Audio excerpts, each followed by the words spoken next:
असम में भी बारिश के कारण नारायणपुर के सिमलुगुड़ी में कई गांव जलमग्न हो गए। अरुणाचल से आए बहकर सेसा नदी के पानी ने कई गांवों को डुबो दिया है। बाढ़ के पानी में घर खेत सब डूब गए।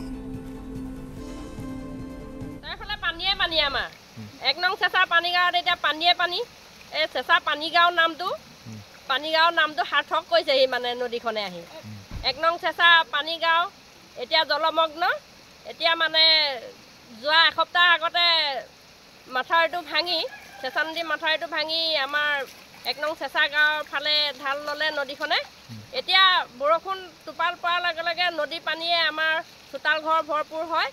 গৰু ম'হ এই কুকুৰা ছাগলী বিলাকৰ থোৱা মেলা আমাৰ অসুবিধা। গাঁৱৰ প্ৰতি ঘৰ মানুহত বানপানী হৈছে, মানুহৰ ঘৰৰ ভিতৰত পানী সোমাইছে, পশুধন ইতিমধ্যে বহুতো লোকচান হৈছে।